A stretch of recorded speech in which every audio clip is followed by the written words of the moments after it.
Welcome to the weekly five for the week of February 29th, 2016. I just got back from Belize, and I've been fortunate over the past 9 years to get to go several times a year, work with the principals and teachers in that particular area. One of the things they have a hard time doing is doing well on the primary school examination, and this takes place in what would be our 8th grade. It's their standard 6.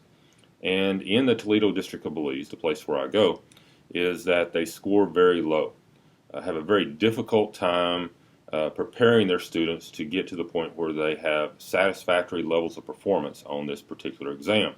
And so I did sit around at one point and I talked to them and I said, guys, how many of you know that you start with the national standards when you start instruction?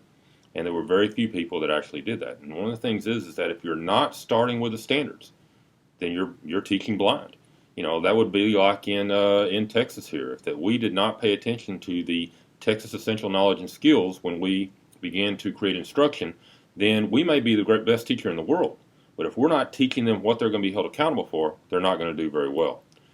And the principals they do a great job. Here are 7 of the principals that came to visit me in the fall here in Texas. Very dedicated to what they're doing, willing to spend money, willing to do whatever it takes to get better as professionals. But they do have the issues of low resources. I did hike out into Machaclaha, which is one of the most isolated villages there this past time.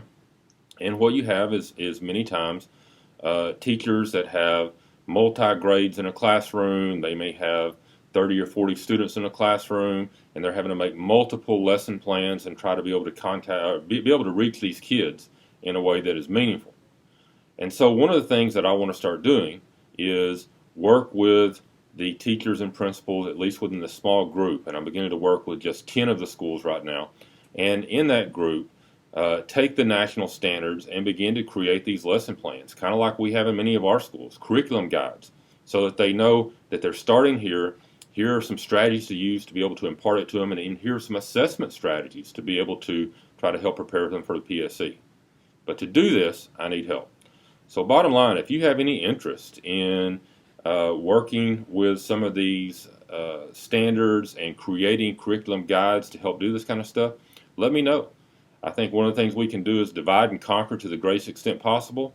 Email me. I'm going to collect some information, talk about what I think is important as we move forward, and we're going to have try to create this little standardized lesson planning source for a lot of these teachers and principals.